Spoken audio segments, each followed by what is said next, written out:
Please be seated. Week 3 of our exploration of Christmas carols during Advent. The Radical Lutheran Church. Oh, come all ye faithful. This is one of the standards. I would guess that many of us can at least sing the first verse from memory. True? True, if I gave you a test right now, you'd sing it from memory, no problem. No problem. This is one of those that we sing it over and over. It's one of them that's easier to sing. I mean, last week, Oh Holy Night, I'm really grateful to Gary for taking it an octave down, last week, because those high notes, I have a little trouble. But Oh Come All Ye Faithful, very singable. I mean, especially by the time you get to the end of the song, you've already sung Oh Come Let Us Adore Him 16 times. So even if you were totally out of tune at the beginning, by the end, you're golden. It's working. And this is one of those songs. It really is a joyful song. I mean, not just the words.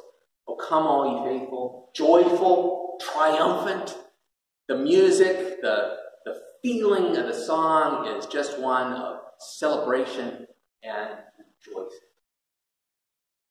And sometimes we ask ourselves, can we really do that? Sometimes we even ask ourselves, is it really appropriate in light of the brokenness of our world?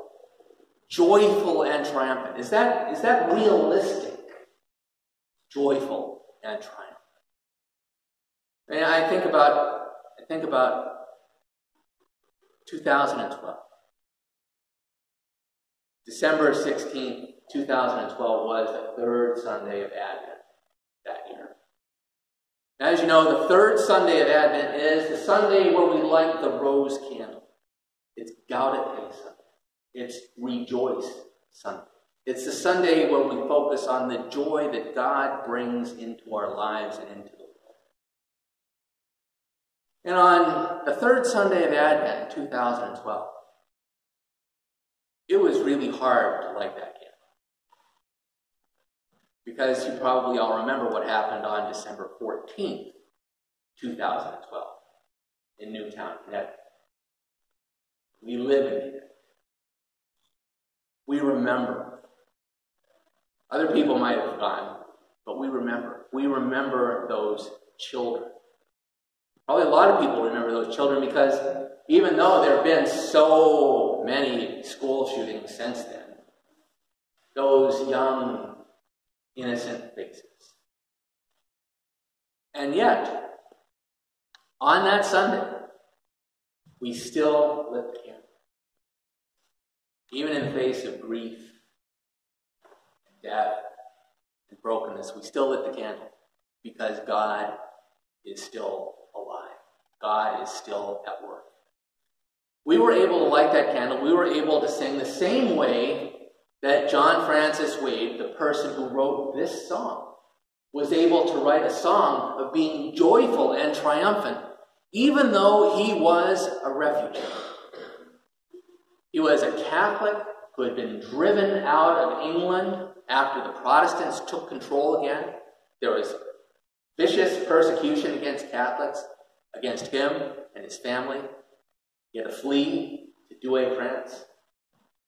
And it may be that religious persecution is particularly painful, particularly confusing, that you're suffering.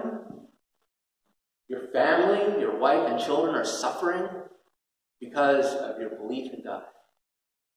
And in this case, especially because, these are other Christians who are persecuting them. And yet, he can write about the birth of Christ.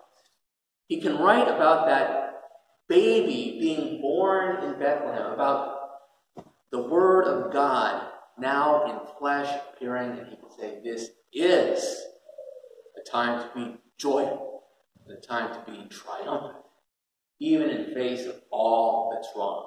Even in the face of all that was wrong in his life, in the face of all that was wrong in the world. I think that's true for us. That's true for us too.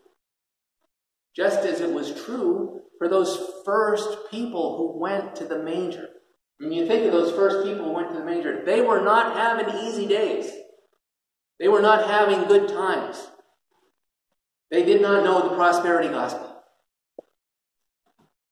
They weren't rich. They weren't prosperous. A lot of them weren't healthy. I mean, it's the first century. The average life expectancy is, like mid-30s.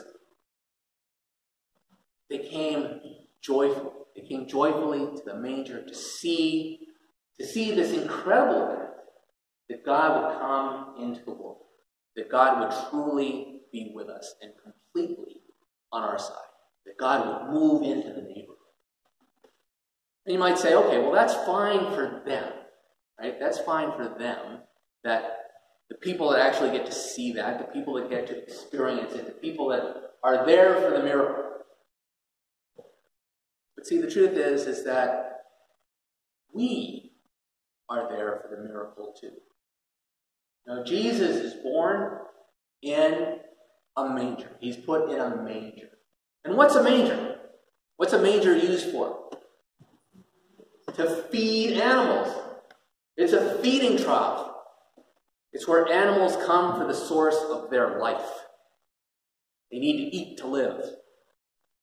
Jesus is laid in that trough, showing us that Jesus is life for us. Jesus is born in Bethlehem, the house of bread. Jesus is the bread of life. So every time we gather at the communion table, every time we reach out our hands, we go to Bethlehem. We go to the place where Jesus shows up. And you might say, it's a little bit harder for me to see Jesus there than it was for those shepherds to see that baby in the manger. I submit to you that it's really not a lot more difficult. Most of the people in Bethlehem, most of the people in Judea and Israel never recognized Jesus as the Messiah. Most of them never. And most is a small way of saying it. 90% of them never recognized Jesus right in front of them as the Messiah. It was only people who were willing to be receptive, who were willing to open their eyes. More importantly, who were willing to open their hearts. It's like Antoine de Saint-Exupéry said. The Little Prince, you guys know The Little Prince? One can only see with the heart. The essential is invisible to the eyes. And when we come with open hands to receive the bread of life, it is a place where we can be sustained by Jesus. It's what they call a thin place where heaven and earth kind of come into contact. Where there's something that's there's something that's real, there's something that happens. And I'm not talking about stars and lights and some kind of powerful mystical experience every time we get around the table. But there is something real when we come together into the presence of Jesus. Just like there was something incredibly real when those people went to the manger on that first Christmas day.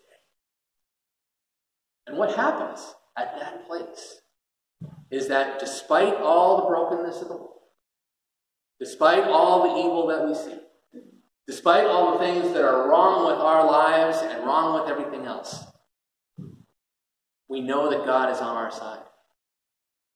And that is enough to make us joyful and triumphant.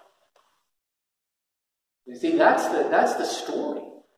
That is the story of our faith. Is not so much the story of incredible miracles time after time after time. There are incredible miracles. I've seen some incredible miracles, but that's not every day. Every day is the powerful, sustaining love of God, the powerful, sustaining Spirit of Christ. And that's where a lot of our songs come from. That's where this song came from. There was no big miracle that that John Francis Wade was writing about. There was no big deliverance. God didn't come down and split the heavens, but he knew that God was with him. And so, as we gather in this house of bread, I pray that your heart would be awakened, that your heart would be alive, and you would sense a little bit of that joy that God does indeed still give us. Thanks be to God.